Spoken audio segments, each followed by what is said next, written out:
नमस्कार मित्रांनो, S class education bye सुहानीमध्ये तुम्हा सगळ्यांचं मनापासून स्वागत आहे. कसे आहात सगळे? मस्त मजेत? की टेन्शन आलंय परीक्षेचं? तर टेन्शन घेऊ नका, कारण आज आपण पाहणार आहोत पेरियोडिक क्लासिफिकेशन ऑफ एलिमेंट्स या संपूर्ण चॅप्टरला म्हणजे आपण रिव्हिजन करणार आहोत आणि त्यासोबतच एक्झामला याच्यामधले कोणते क्वेश्चन्स येऊ शकतात हे पण तुम्हाला कळणार आहे. सो व्हिडिओ नक्की पहा शेवटपर्यंत. याच्या आधी ऑलरेडी मी फर्स्ट चॅप्टरचं रिव्हिजन अपलोड केलेलं आहे. फक्त अर्ध्या तासामध्ये आपण तो पूर्ण चॅप्टर कव्हर केला होता आणि आता पण आपण ट्राय करणार आहोत की कमीत कमी वेळेत आपण जास्तीत जास्त महत्त्वाचे प्रश्न पाहू. So let us start. जसे की हा व्हिडिओ आपण एक्झामच्या आधी रिव्हिजनसाठी बनवतोय, त्याच्यामुळे जास्त डिटेलमध्ये मी एक्सप्लेनेशन नाही घेते, कारण मग ते पूर्णच चॅप्टर शिकवल्याप्रमाणे होईल. तर आपण फक्त रिवाइज करतोय. सो याच्यामधलं सगळंच जे काही एक्झामच्या दृष्टिकोनातून आहे तेवढं आपण पाहणार आहोत. सो हा जो पहिला पॅसेज आहे हा तुम्ही स्किप करू शकता. याच्यामध्ये फक्त तुम्हाला एक जनरल गोष्ट माहिती पाहिजे की टोटल 118 एलिमेंट्स आहेत. नेक्स्ट आहे डोबेरायनर स्ट्रेट्स. तर हे तुम्हाला एक्झाममध्ये शॉर्ट नोटच्या फॉर्ममध्ये विचारलं जाऊ शकतं. मग याच्यामध्ये नेमकं काय सांगितलेलं आहे, तर तुम्ही इयर वगैरे स्किप केलं तरी पण चालेल. लक्षात राहत असेल तर लिहा, नसेल तर स्किप करा. सो बेसिकली डोबेरायनरने काय केलं होतं, जे आपल्याकडे असणारे एलिमेंट्स आहेत त्यांना according to the increasing order of their atomic masses arrange केलं होतं आणि मग त्याने तीन तीनचे ग्रुप बनवले आणि त्याच्यानंतर हे जे दोन एलिमेंट्स आहेत तीनच्या ग्रुपमध्ये जो पहिला आणि शेवटचा एलिमेंट आहे त्यांच्या ॲटॉमिक मासचं जर आपण ॲव्हरेज घेतलं तर मधल्या एलिमेंटचं ॲटॉमिक मास मिळतं, ही त्याची थिअरी होती. सो त्याने हे जे एलिमेंट्स अरेंज केले होते तीनच्या ग्रुपमध्ये त्यालाच त्याने ट्रेड्स असं म्हटलं होतं. So he arrange three elements in such a way that the mean of the atomic masses of the other two elements or the extreme two elements is equal to the atomic mass of the middle element. आणि यालाच आपण डोबेरेनरचं trade म्हणतो. हे तुम्हाला describe करायचं आहे आणि मग कोणतंही एखादं एक्झाम्पल देऊन तुम्ही ते त्यांना एक डेमॉन्स्ट्रेशन किंवा काय म्हणतो त्याला एक्सप्लेन करून दाखवू शकतो. ठीक आहे, डेमॉन्स्ट्रेशन नाही, एक्सप्लेन करून दाखवू शकतो. आफ्टर दॅट नेक्स्ट आहे तुम्हाला असा एक क्वेश्चन येऊ शकतो की यातल्या कोणतेही एक्झाम्पल्स दिले जातील आणि विचारलं जाईल की हे डोबेरायनर स्ट्रेट्स आहेत की नाही. मग तुम्हाला त्यांचा ॲटॉमिक मास पण दिला जाईल आणि त्याच्या अकॉर्डिंगली कॅल्क्युलेट करून विथ रिझन सांगायचे की हे डोबेरायनरचे ट्रेड्स असणार आहेत की नसणार आहेत. ठीक आहे, सो तिन्ही पण करून ठेवा, कोणतंही एक्झाम्पल एक्झाममध्ये येऊ शकतं. नेक्स्ट आहे न्यूलँड्स लॉ ऑफ ऑक्टिव्स.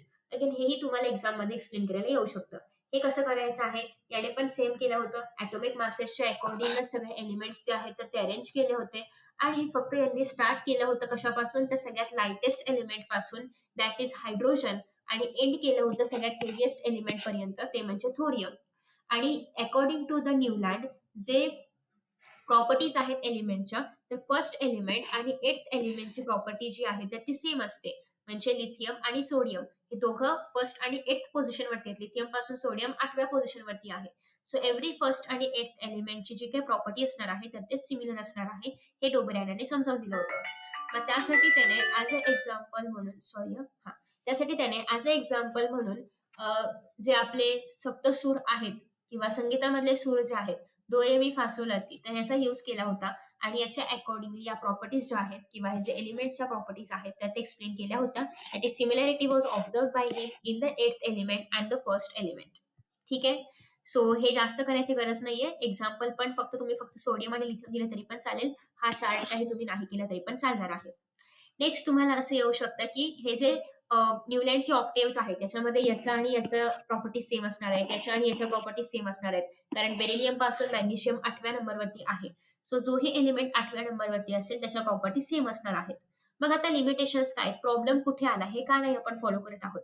तर प्रॉब्लेम तेव्हा आला जेव्हा हे दोघं दोघं एका प्लॅटफॉर्मवरती उभे आहेत. म्हणजे इथे कोबाल्ट आणि निकेल दोघांच्या पण प्रॉपर्टीज सेम आहेत आणि त्या दोघांच्या प्रॉपर्टीज हायड्रोजन, फ्लुरीन, फ्लोराईडशी मॅच करतायत.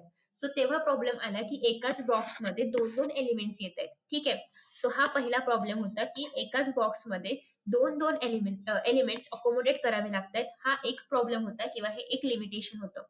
दुसरी गोष्ट म्हणजे तुम्ही जर या ठिकाणी पाहिलं तर सगळ्याच्या सगळे एलिमेंट्स ह्याच्यामध्ये बसत नाहीत किंवा सगळ्यांसाठीच हा रूल ऍप्लिकेबल नाहीये. सो हे दोन जे लिमिटेशन्स आहेत त्याच्यामुळे हे जे न्यूलँडचे ऑक्टेव्स आहेत ते काही आपण यूज करू शकत नव्हतो किंवा ते काही आपण आता परत फॉलो करू शकत नव्हतो. ठीक आहे, त्याच्यानंतर नेक्स्ट आहे, तुम्ही ते बघू शकताय की मध्येच हॅलोजन्स आहेत, मध्येच कोबाल्ट निकल आहे, इथे पण मध्येच कॉपर पण आलं, मध्येच अल्कली मेटल्स, मध्येच कॉपर. म्हणजे कुठलाही इथे आपण म्हणूया की सिमिलॅरिटी कुठल्याही प्रकारची नाहीये. फक्त पहिला आणि 8व्या एलिमेंट मध्ये प्रॉपर्टी सिमिलर आहेत, तेवढीच जी काही सिमिलॅरिटी असेल ती. पण बाकी कुठल्याही प्रकारची युनिफॉर्मॅलिटी नाहीये याच्यामध्ये. आणि म्हणूनच हे जे न्यूलँड्स लॉ ऑफ ऑक्टेव्हज आहे ते आपण फॉलो नाही करू शकत आहे आणि ते आपण डिस्कार्ड केलं. ठीक आहे. नेक्स्ट आहे मेंडेलिव्हचं पेरियोडिक टेबल. मग याच्यानंतर आलं ते म्हणजे मेंडेलिव्हज पेरियोडिक टेबल. सो आता मेंडेलिव्हज पेरियोडिक टेबल मध्ये काय आहे, तर सगळ्यात पहिली गोष्ट म्हणजे आतापर्यंत आपण जे काही सगळे अरेंजमेंट्स पाहिले त्याच्यामध्ये एलिमेंट्सची अरेंजमेंट ही ॲटॉमिक मासेसच्या अकॉर्डिंग केली होती. पण मेंडेलिव्ह हा असा एक सायंटिस्ट आहे की ज्याने ॲटॉमिक मासच्या अकॉर्डिंगच अरेंजमेंट केली, पण सोबतच त्याने या सगळ्यांच्या physical properties, melting point, boiling point, density वगैरे हे सगळं पण कन्सिडर केलं. ठीक आहे. सो मग मेंडेलिव्हने एक असा पेरियोडिक टेबल डेव्हलप केला की ज्याच्यामध्ये त्याने त्या काळामध्ये जेवढे काही सगळे एलिमेंट्स होते ते सगळे इन्क्लूड केले. 63चे एलिमेंट सगळे 60 सगळे एलिमेंट्स इन्क्लूड केले according to their atomic masses. आणि त्याने हे जे सगळं एलिमेंट्स आहे यांचा एक टेबल बनवला. त्याच्यामध्ये त्याने फिजिकल आणि केमिकल सगळ्या प्रॉपर्टीज पण कन्सिडर केल्या होत्या. आणि याच्यामध्ये त्यांनी काय केलेलं आहे, elements are the periodic function of their atomic masses. हे तुम्हाला एमसीक्यू मधून शोधून लिहायला किंवा ऍक्च्युली ह्याचा मेंडेलिव्हचा पेरियोडिक लॉ लिहा असा एक मार्काचा प्रश्न येऊ शकतो.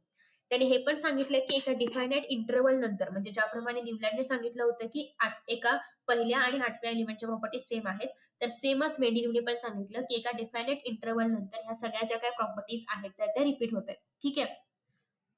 त्याच्यानंतर नेक्स्ट आहे, आता हा त्याचा पूर्ण एक टेबल वगैरे आहे. तुम्हाला जर मेंडेलिव्ह बद्दल लिहायला आलं तर तुम्हाला फक्त एवढं सांगायचंय की त्याने according to atomic masses, physical आणि केमिकल प्रॉपर्टीजच्या अकॉर्डिंगली 63 एलिमेंट्सला क्लासिफाय केलं.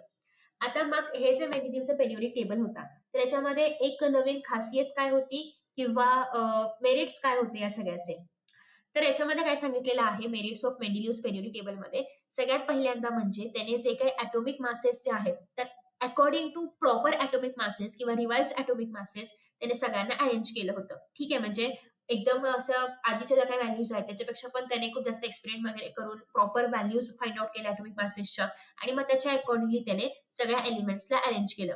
जसे की बेरिलियमचं जे आधीचं ॲटॉमिक मास आहे तर ते 14.09 होतं. त्याची करेक्टेड व्हॅल्यू 9.4 आहे.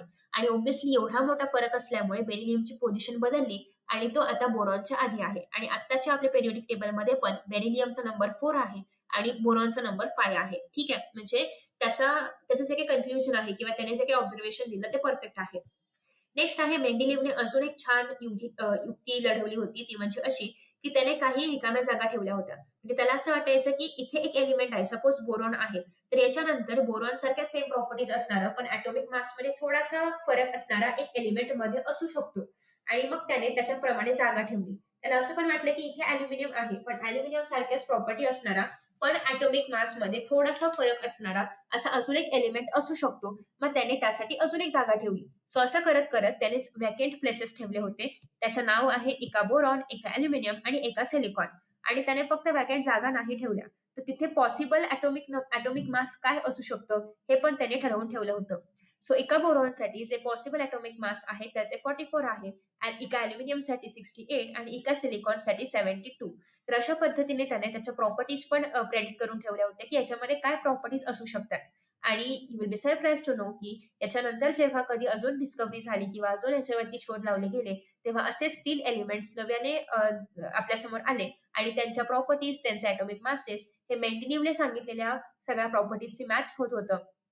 आणि मग एका बोरॉनला स्कॅन्डियम, एका अॅल्युमिनियमला गॅलियम आणि एका सिलिकॉनला जर्मॅनियम ही नावं दिली गेली. ठीक आहे. सो हे त्याचं एक खूप मोठं काय म्हणूया आपण त्याला की खूप छान असं ऑब्झर्वेशन आहे किंवा खूप छान तरतूद त्याने करून ठेवलेली होती आधीच. सो तुम्हाला हे एक्झाम्पल सहित एक्सप्लेन करायचं आहे.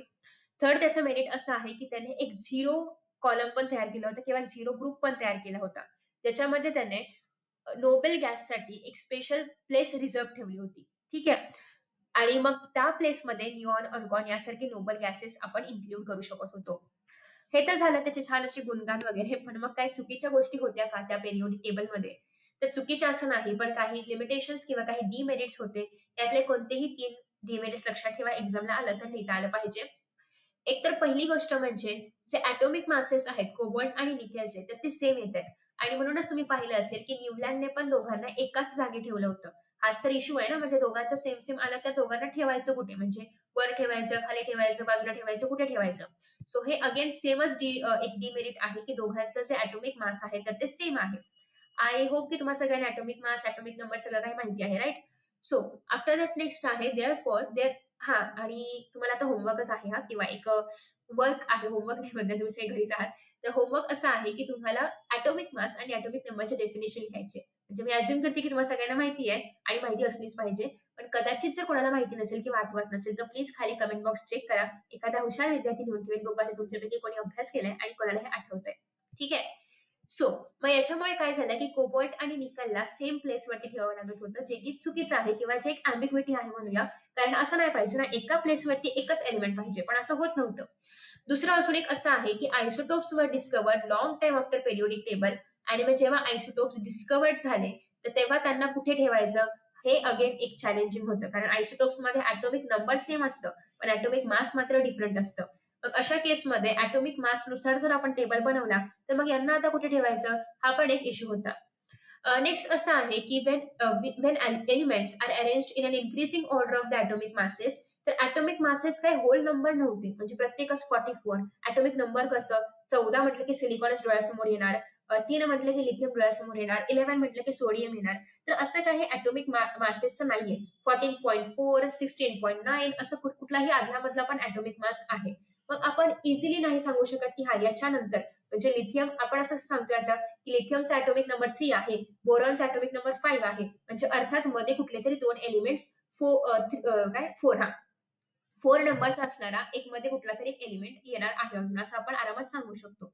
पण ॲटॉमिक मासेस होल नंबर नसल्यामुळे बोरॉनचा किती आहे, बेरिलियमचा किती आहे हे जरी माहिती असेल तरी पण त्यांच्यामध्ये एखादा एलिमेंट येऊ शकतो की नाही, किंवा अशा एखाद्या एलिमेंटचा असा मधला कुठला तरी मास असू शकतो की नाही, हे आपण सांगू शकत नाही ना. कारण त्या सगळ्यांचे ॲटॉमिक मासेस हे डेसिमल मध्ये आहेत. सो आपल्याकडे कोणतीच आयडिया नाहीये किंवा आपल्याकडे कोणतंच असं काही आपण लॉजिक आपण नाही लावू शकत की मध्ये एखादा एलिमेंट येऊ शकतो का, किंवा याच्यानंतर कोणता एलिमेंट येऊ शकतो, असं आपल्याला काहीच सांगता येत नाही. ठीक आहे. नेक्स्ट आहे पोझिशन ऑफ हायड्रोजन. आता बिचारा हायड्रोजनचं काय झालंय, त्याच्या प्रॉपर्टीज ग्रुप नंबर 1 सोबत पण मॅच करतायत आणि ग्रुप नंबर 7 सोबत पण मॅच करतायत. इथे 7 यासाठी लिहिले कारण मेंडेलिव्हचं जर तुम्ही पेरियोडिक टेबल पाहिलं तर त्याच्यामध्ये 7च ग्रुप्स आहेत.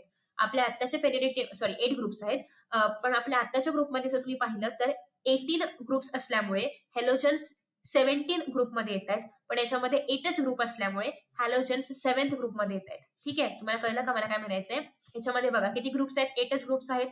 सगळे हॅलोजन कुठे आले, 7th ग्रुपवरती. पण आपला जो ऍक्च्युअल पेरियोडिक टेबल आहे त्याच्यामध्ये किती ग्रुप्स आहेत, 18 ग्रुप्स आहेत. आणि त्याच्यामध्ये हे सगळे जे हॅलोजन्स आहेत तर ते 17 मध्ये येते. ठीक आहे. सो याच्यामध्ये कन्फ्युज होऊ नका. जेव्हा आपण मेंडेलिव्ह बद्दल लिहितोय तेव्हा आपल्याला इथे 7th ग्रुपच लिहायचा आहे.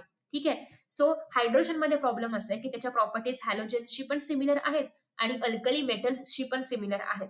मग अशा केसमध्ये प्रॉब्लेम असा आहे की त्याला नेमकं ठेवायचं कुठे, तर त्याची पोझिशन क्लिअर नव्हती. ठीक आहे. सो त्याच्यामुळे हे चार डिमेरिट्स आहेत मेंडेलिव्हच्या पेरियोडिक टेबलचे. मग आता ऑब्व्हियसली डिमेरिट्स आहेत म्हटल्यानंतर बाकीचे सायंटिस्ट लगेच अरे वा आपल्याला चान्स आहे पुढे येण्यासाठी, असं करत करत हेनरी मोझेली जे आहेत त्यांनी एक नवीनच पेरियोडिक टेबल बनवलं. आणि हे पेरियोडिक टेबल आतापर्यंतच्या पेरियोडिक टेबल्समध्ये सगळ्यात जास्त युनिक होतं. याचं कारण म्हणजे यांनी हे सगळ्या एलिमेंट्सला ॲटॉमिक मासेसनुसार अरेंज न करता ॲटॉमिक नंबर्सनुसार अरेंज केलं. म्हणजे मेंडेलिव्हनी सगळं काम करून ठेवलेलं आहे, पण त्यांना असं कळलं की प्रत्येक वेळी कुठे ना कुठेतरी ॲटॉमिक मासमुळेच काहीतरी प्रॉब्लेम होतोय. म्हणजे ॲटॉमिक मास होल नंबरमध्ये नाहीये, ॲटॉमिक मास 2 जणांचं सेम आहे, आयसोटोप्सला प्लेस करता येत नाही ॲटॉमिक मास डिफरंट असल्यामुळे. सो त्याच्यामुळे त्यांना असं वाटलं की अरे म्हणजे इश्यू कोणाचा आहे, ॲटॉमिक मासचा आहे, राईट. सो आता आपण ॲटॉमिक मासनुसार क्लासिफाय न करता जर आपण ॲटॉमिक नंबर्सनुसार क्लासिफाय केलं तर सगळा प्रॉब्लेमच सॉल्व्ह होईल. आणि म्हणून ते असे पहिले सायंटिस्ट आहेत की ज्यांनी ॲटॉमिक नंबरनुसार त्या सगळ्या एलिमेंट्सला क्लासिफाय करायला सुरुवात केली. सो त्याच्यामुळे तुम्हाला जर पेरियोडिक लॉ विचारला न्यू पेरियड टेबलचा किंवा मॉडर्न पेरियोडिक टेबलचा, तर त्याच्यामध्ये properties of elements are a periodic function of their atomic numbers. आणि हेच मेंडेलिव्हसाठी विचारलं तर सेम लॉ लिहायचे, फक्त इथे काय लिहायचंय ॲटॉमिक मास, कारण मेंडेलिव्हने सगळं ॲटॉमिक मासनुसार अरेंज केलं होतं. आता हा जो मॉडर्न पेरियोडिक टेबल आहे त्याचा शोध लावला हेनरी मोसेलीने. सो तुम्हाला अजूनही माहिती नसेल ॲटॉमिक नंबरचं डेफिनेशन काय आहे तर इथे पाहायला मिळते. ठीक आहे. नेक्स्ट आहे आता मॉडर्न पेरियोडिक टेबल जो आहे तो नेमका कसा आहे. मॉडर्न पिरियोडिक टेबललाच आपण long form of periodic table पण म्हणतो. हे तुम्ही हवं तर स्किप केलं तरी पण चालेल. आता नेमकं काय लिहायचंय ते मी तुम्हाला सांगते. सगळ्यात पहिली गोष्ट म्हणजे जेव्हा तुम्ही मॉडर्न पिरियोडिक टेबल बद्दल लिहिणार तेव्हा हे सांगायचंय की ऑल द एलिमेंट्स वर arranged as per the increasing order of atomic number in the modern periodic table. ते झालं की मग मॉडर्न पिरियोडिक टेबलचं स्ट्रक्चर कसं आहे. तुम्हाला स्ट्रक्चर विचारलं जाऊ शकतं 3 ते 4 मार्कांसाठी. सो स्ट्रक्चर मध्ये लिहायचं आहे की the horizontal rows in the modern periodic table are called as periods. ते किती आहेत 1 to 7. आणि जे व्हर्टिकल आहेत त्यांना आपण म्हणतो कॉलम्स. सो बघा हे जे पिरियोडिक टेबल आहे याच्यामध्ये हे जे असे आडव्या आडव्या रोज आहेत त्याला आपण काय म्हणणार आहोत, पिरियड्स. आणि जे वरचे असे उभे उभे कॉलम्स आहेत त्यांना आपण काय म्हणणार आहोत, ग्रुप्स. येस. सो अशा पद्धतीने यांनी 118 एलिमेंट्सला क्लासिफाय केलं होतं 118 एलिमेंट्सला. आफ्टर दॅट नेक्स्ट आहे यांना काही ब्लॉक्समध्ये क्लासिफाय केलं होतं. म्हणजे यांना 4 ब्लॉक्समध्ये परत डिवाइड केलं. पहिला जो ग्रुप आहे याच्यामध्ये जे सगळे एलिमेंट्स आहेत त्यांना आपण म्हणतो अल्कली मेटल्स. काय म्हणतो, अल्कली मेटल्स. आणि दुसऱ्या ग्रुपमध्ये जे सगळे एलिमेंट्स आहेत त्याला आपण म्हणतो alkaline earth metals. What? Alkaline earth metals. So alkali metals आणि अल्कलाइन अर्थ मेटल्स यांना एका ब्लॉकमध्ये टाकण्यात आलं आणि त्या ब्लॉकचं नाव होतं एस ब्लॉक. काय? S block. After that next आहे ग्रुप नंबर 13 पासून ग्रुप नंबर 18 पर्यंतचे सगळे जे काही एलिमेंट्स आहेत त्यांना एका ग्रुपमध्ये टाकण्यात आलं, ज्याला आपण म्हणतो P block. Okay, P block. आता पी ब्लॉक हा एक असा पूर्ण डायव्हर्सिटी वाला ग्रुप आहे, कारण याच्यामध्ये हे सगळे जे तुम्हाला ग्रीन कलर मध्ये पाहायला मिळतात हे सगळे मेटल्स आहेत. पर्पल मध्ये जे पाहायला मिळतात आणि थोडेसे ब्लूइश शेड मध्ये जे पाहायला मिळतात हे नॉन मेटल्स आहेत. पर्पल वाले हॅलोजन्स आहेत. हे इकडचे पर्पल वाले झिरो ग्रुप वाले आहेत किंवा नोबेल गॅसेस आहेत. आणि जे इथे तुम्हाला एक लाईन पाहायला मिळते ही अशीच नाही ड्रॉ केली डिझाईन म्हणून, या लाईनचं इम्पॉर्टन्स आहे. याला आपण म्हणतो झिगझॅग लाईन. या झिगझॅग लाईनच्या वरती जे सगळे तुम्हाला किंवा या लागून जे सगळे हे एलिमेंट्स पाहायला मिळतात, सिलिकॉन, जर्मॅनियम असेल, SBS असेल, त्याच्यानंतर पोलोडियम आहे. सो हे सगळे जे काही एलिमेंट्स या लाईनला लागून पाहायला मिळतात ते सगळे मेटलॉइड्स आहेत. सो इकडचे सगळे मेटल्स, इकडचे सगळे नॉन मेटल्स, हे सगळे मेटलॉइड्स, असं मिळून सगळं काही पी ब्लॉक मध्ये येतं. मेटलॉइड्स काय असतात, तर असे सबस्टन्सेस की ज्यांच्यामध्ये मेटल्स आणि नॉन मेटल्स दोघांच्या पण प्रॉपर्टीज आहेत त्याला आपण म्हणतो मेटलॉइड्स. नेक्स्ट आहे एस ब्लॉक आणि पी ब्लॉक यांच्यामध्ये हे जे सगळे ग्रुप्स पाहायला मिळतात या सगळ्या ग्रुप्सला आपण म्हणतो डी ब्लॉक. त्याच्यानंतर खाली तुम्हाला अजून हे 2 पिरियड्स पाहायला मिळतात. त्या 2 पिरियड्सला म्हणतो आपण एफ ब्लॉक. ऍक्च्युली हे सगळे एलिमेंट्स इथे जिथे तुम्हाला स्टार आणि हॅश पाहायला मिळते या जागी असले पाहिजेत, पण तिथे आपण ड्रॉ म्हणजे लिहू नाही शकत आहे. त्याच्यामुळे यांना बाहेर काढलंय असं आणि खाली दाखवलंय आणि इथे फक्त स्टार आणि हॅश दाखवले. ठीक आहे. सो यांना आपण वेगळ्या ब्लॉकमध्ये कन्सिडर करतो ते म्हणजे एफ ब्लॉक. सो यांना आपण लॅन्थेनाइड आणि ऍक्टिनाइड सिरीज म्हणतो. लॅन्थेनाइड करण्याचा पहिला एलिमेंट लॅन्थेनाइड आहे. सो पूर्ण ही सिरीज जी आहे, पूर्ण पिरियड जे आहे त्याला आपण लॅन्थेनाइड सिरीज म्हणणार.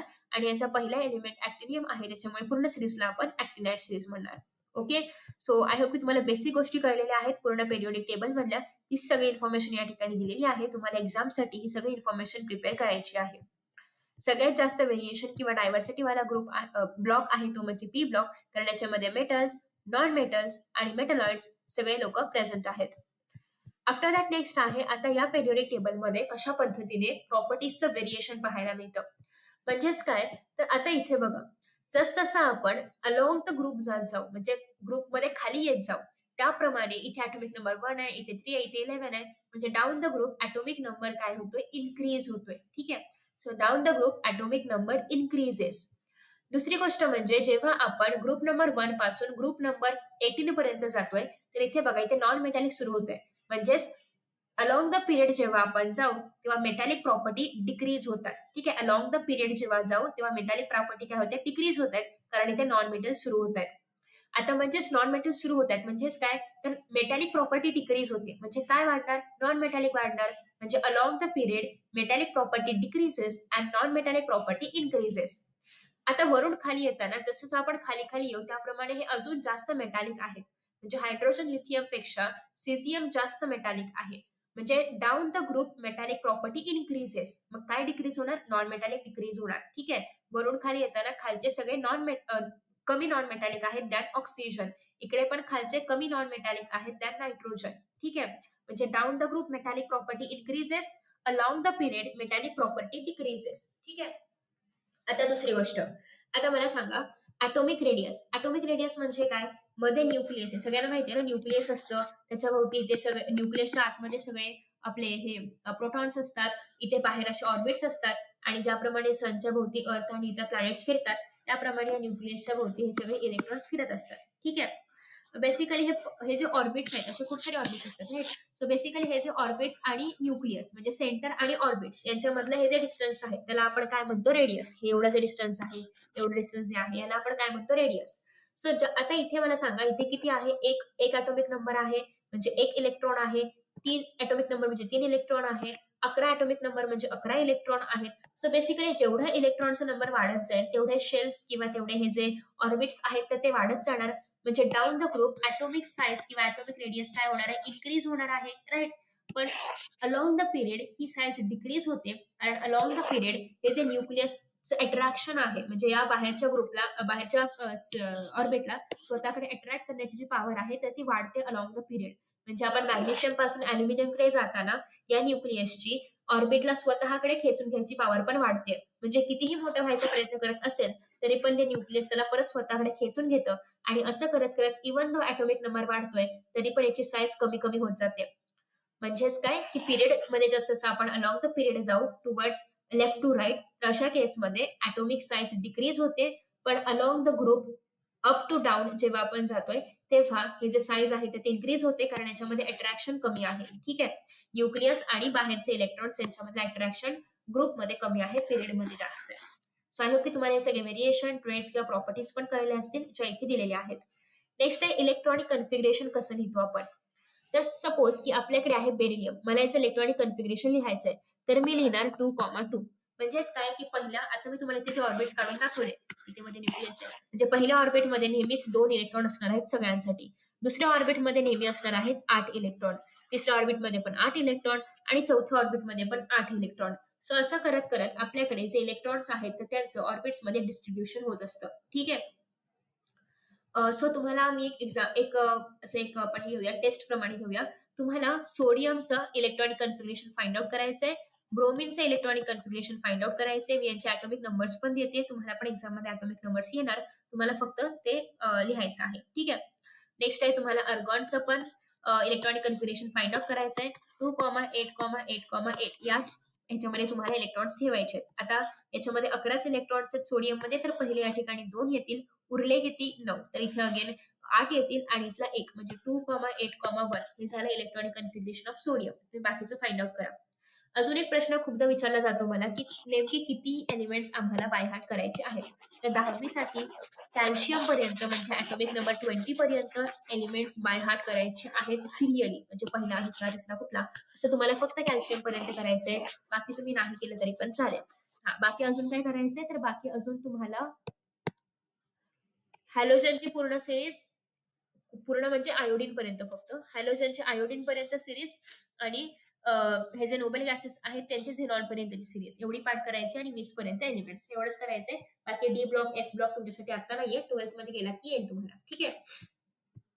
सो इथे आपण ॲटॉमिक रेडियस वगैरे बघितलं, इलेक्ट्रॉनिक कन्फिगरेशन पण तुम्हाला इथे फाइंड आउट करून दिलेलं आहे. सल्फरचा बघा ॲटॉमिक नंबर आहे 2,8,6 म्हणजे या ठिकाणी 16 पर्यंत तुम्हाला क्लासिफाय करायचे. सो पहिल्याच्या मध्ये 2, दुसऱ्याच्या मध्ये 8, उरले किती 6 तिसऱ्या मध्ये. ठीक आहे. सो 2,8,8,8,8 असंच यांचं जागा आहेत आणि याच्यामध्ये तुम्हाला एलिमेंट्स इलेक्ट्रॉन्स भरायचे आहेत. ठीक आहे.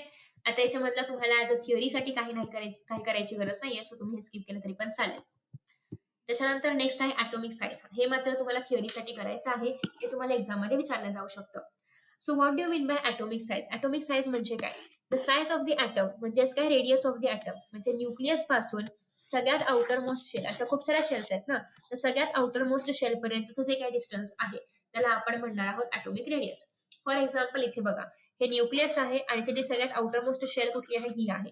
सो हे जे काही डिस्टन्स असणार आहे त्याला आपण म्हणणार रेडियस, ह्याला आपण म्हणणार रेडियस. ठीक आहे. आणि ॲटॉमिक रेडियस हेच ॲटॉमिक साईज पण रिप्रेझेंट करतं. ॲटॉमिक साईज आपण नेहमी 1 pm म्हणजेच 1 पिकोमीटर मध्ये सांगतो आणि पिकोमीटर म्हणजे 10 to the power -12 मीटर. म्हणजे ते ॲटम किती छोटंसं असू शकतं हे तुम्ही इमॅजिन पण करू नाही शकत कारण हे खूपच छोटं साईज आहे किंवा खूपच कमी लेंथ आहे जी आपण ऑब्व्हियसली नेकेड आयजनी नाही पाहू शकत. आफ्टर दॅट नेक्स्ट आहे हे तुम्हाला रेडियसची डिजिट्स लक्षात ठेवायची गरज नाहीये. फक्त ट्रेंड लक्षात ठेवायचं आहे की down the group radius increase होतं की डिक्रीज होतं. हे तुम्हाला इथे पण पाहायला मिळते की इथे सगळ्यात पहिल्यांदा सोडियम, मग पोटॅशियम, मग रुबिडियम, मग रुबिडियम, मग सिझियम येतं, आधी लिथियम येतं. सो डाउन द ग्रुप काय होतंय, ऍटॉमिक रेडियस इन्क्रीज होते आणि along the period atomic radius decrease होते. नेक्स्ट आहे मेटॅलिक नॉन मेटॅलिक कॅरेक्टरचं कंपॅरिझन करून झालेलं आहे. हेच मी तुम्हाला सांगितलेलं होतं की down the group metallic character increase होतात, नॉन मेटॅलिक डिक्रीज होणार. Along the period non metallic increase होणार आणि मेटॅलिक डिक्रीज होणार. Same for atomic radius, along the period decrease होणार तर डाऊन द ग्रुप काय होणार, इन्क्रीज होणार. हे तुम्ही आदलामधला नाही केलं तरी पण चालेल. फक्त तुम्हाला ट्रेंड लक्षात ठेवायचा आहे आणि ट्रेंडच्या मागचं जे काही मी रिझन सांगितलं ते तुम्हाला लिहायचं आहे. ते एक्झाम मध्ये येऊ शकतं की why atomic radius decreases along the period, why it increases along the group, why metallic character decreases along the period. याचे रिझन्स तुम्हाला माहिती पाहिजेत, हे एक्झामला येऊ शकतात. ठीक आहे. हे नक्की करायचं आहे. तुम्हाला एक बेसिक इन्फॉर्मेशन आहे. एमसीक्यूज तुम्ही सगळेजण करणार आहात. गिव्ह द रिझन्स जेवढे पुस्तकामध्ये आहे त्या सगळ्याचे आन्सर्स मी दिलेले आहेत. तेवढे सगळे गिव्ह द रिझन्स तुम्हाला करायचे आहेत. ठीक आहे. असे जे क्वेश्चन्स आहेत, कुठे गेलं रे, असे क्वेश्चन्स, हे ऍक्टिव्हिटी बेस्ड क्वेश्चन्स तुम्हाला एक्झाम मध्ये येऊ शकतात. सो अशा अशा प्रकारचे क्वेश्चन सॉल्व्ह करण्याचा पण प्रयत्न करायचा आहे. नेम द फॉलोविंग मध्ये हे असे क्वेश्चन्स येऊ शकतात. ठीक आहे. बाकी हे नाही केलं तरी पण चालेल, हे पण स्किप करा. फक्त असे थोडे क्वेश्चन्स करा, तुम्हाला सिरियली अरेंज वगैरे करायला येऊ शकतात. सो आय होप की हा पूर्ण चॅप्टर तुम्हाला समजला असेल. अगदी शॉर्टकट मध्ये एक्सप्लेन करायचा प्रयत्न केलेला आहे. तुम्हाला जेवढं माहिती असणं एक्सपेक्टेड आहे तेवढं मी सांगितलेलं आहे. ज्याचे रिझल्ट तुम्हाला माहिती असणं एक्सपेक्टेड आहे ते सांगितलेलं आहे. बाकी थिअरीसाठी लिहिण्यासाठी रिझल्ट तुम्हाला स्वतःहून बाय हार्ट करावे लागतील, जे की तुम्ही डायजेस्ट किंवा इतर गोष्टींच्या हेल्पने करू शकता. ठीक आहे. सो आय होप की तुम्हाला हा व्हिडिओ आवडला असेल आणि सगळ्या गोष्टी क्लिअर झाल्या असतील. याच्या व्यतिरिक्त पण काही डाऊट असेल तर नक्की खाली कमेंटमध्ये विचारा. आणि ही सिरीज नक्की तुम्हाला हेल्पफुल आहे का आणि असे अजून व्हिडिओज मी अपलोड केले पाहिजेत का, हे पण मला खाली कमेंटमध्ये नक्की सांगा. Thank you so much for watching this video.